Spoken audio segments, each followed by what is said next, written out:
Je suis ingénieur Joseph Kabasele. Je suis détenteur de la technologie de Tchontao. Beaucoup de gens se demandent le Tchontao c'est quoi? En fait, le Tchontao c'est une herbe géante. Elle a été découverte par le professeur Lin Tianti de l'Université de l'Agriculture et de la Sylviculture de Fujian, c'est-à-dire FAFU. FAFU c'est en anglais, Fujian Agriculture and Forestry University, FAFU. En français, l'Université de l'Agriculture et de la Sylviculture de Fujian. Qu'est-ce qui s'est passé? En Chine, ils aiment bien manger les champignons. Mais comment ils trouvaient les champignons et multiplier les mycéliums? Ils coupaient plus de 250 camions de troncs d'arbres pour multiplier les mycéliums. Les mycéliums, c'est la semence des champignons. Cette pratique n'a pas plu au ministère de l'Environnement. Il y a eu conflit entre la population et le ministère de l'Environnement.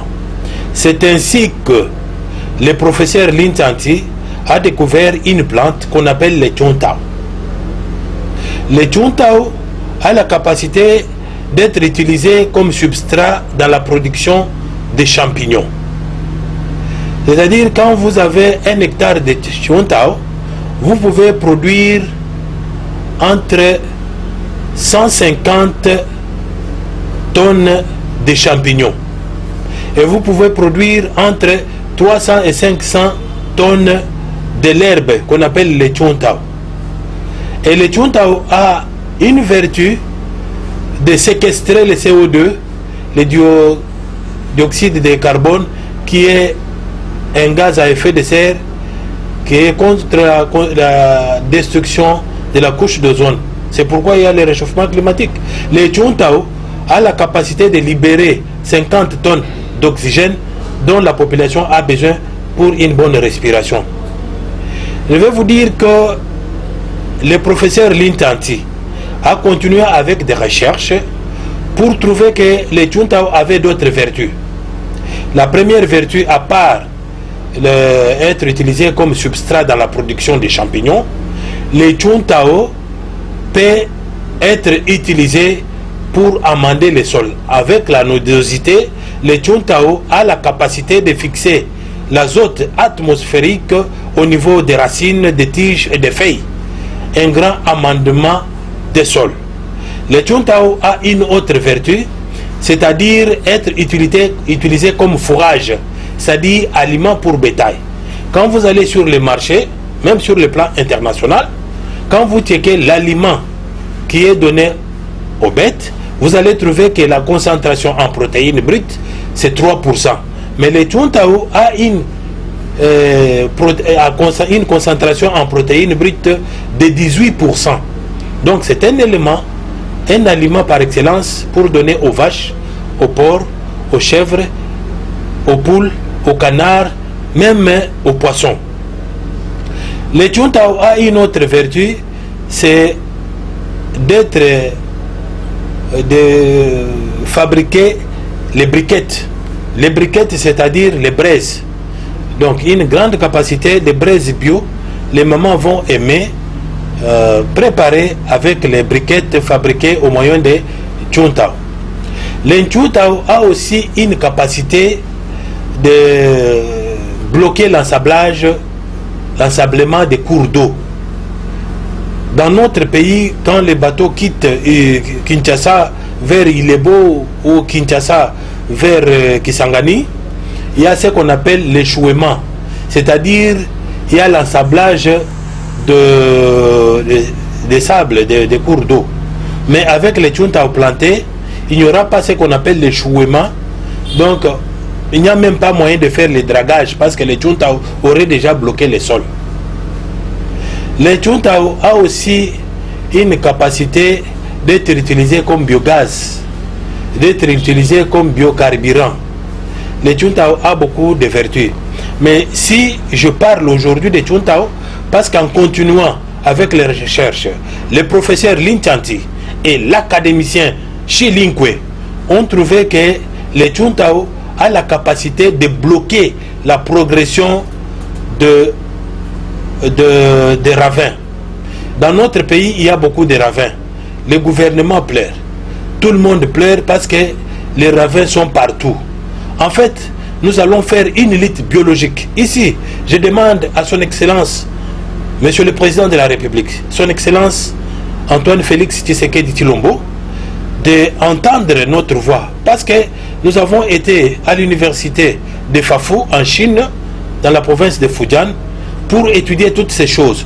Nous avons fait de preuves au niveau de la Mongolie, au niveau de Thaïlande, au niveau de Botswana et tous les pays qui ont déjà ingurgité et même stabilisé la technologie de Chuntao. Donc là-bas, il n'y a pas de ravins. Nous faisons ce que nous appelons la lutte biologique. En fait, la lutte biologique, c'est la stabilisation des sols. Et dans 3 mois, là où il y a des érosions, nous plantons les Chuntao. Dans 3 mois, les érosions sont stoppées, bloquées. Il n'y a pas de progression. Les maisons sont en péril, les routes sont en péril. Et aujourd'hui, l'ingénieur Kabasele, avec la technologie de Chuntao, parce que nous sommes détenteurs de la technologie de Chuntao, nous apportons la solution à toute la population. Les gouvernements peuvent nous faire confiance, les gouvernements peuvent compter sur nous pour lutter contre les érosions. Nous amenons une lutte. Vous allez vous demander, mais est-ce que les Chuntao ne se retrouvent pas dans notre pays? Non. Nous sommes allés voir les 2 grands botanistes dans notre pays, le professeur Bola, qui est là, et ils nous ont dit que le Chuntao c'est une plante exotique. Ça n'a jamais existé. Il y a 4 ans, nous avons amené 4 petites boutures et pour le moment, nous avons encore des parcs à bois. Nous sommes allés à l'université de Kinshasa pour tester s'il y avait cette plante déjà au début dans notre pays. Nous sommes allés même au niveau de Senasem pour voir le catalogue. La plante, le Chuntao, n'a jamais existé. C'est nous qui avons introduit le Chuntao dans notre pays. Alors, nous allons dire que le Chuntao a été testé dans notre pays. Le Chuntao s'est acclimaté avec notre sol, s'est acclimaté avec notre atmosphère et notre écosystème. Au moment où nous parlons, nous avons beaucoup de parcs à bois à travers les pays. Donc nous nous mettons à la disposition du gouvernement parce que nous avons été appelés par le gouvernement provincial de Cabinda en Angola, tout près de Mwanda là-bas. Donc le gouvernement provincial nous a appelés pour aller faire la lutte biologique des érosions, contre les érosions à Cabinda. Nous avons refusé dans un premier temps parce que nous sommes Congolais de la RDC. Nous devons d'abord faire preuve dans notre pays. C'est pourquoi nous appelons tous ceux qui ont des parcelles de pouvoir, le président de la République, les gouvernements et même le gouvernement provincial, pour que nous puissions, qu'ils puissent nous recevoir, pour que nous puissions expliquer en long et en large la technologie de Chuntao. C'est une solution sur le plan agricole. Quand vous mettez le Chuntao, c'est en principe un engrais organique. Vous allez voir que la production va augmenter, le rendement va augmenter. Entre-temps, sur le plan de l'environnement, le Chuntao séquestre le CO2, qui est nuisible, qui est un gaz à effet de serre, et libère l'oxygène. Ça, c'est sur le plan de l'environnement. Sur le plan de l'élevage, le Chuntao améliore l'élevage parce que le Chuntao a une capacité de 18% en concentration en protéines brutes, contrairement à tous les aliments que nous rencontrons sur le marché.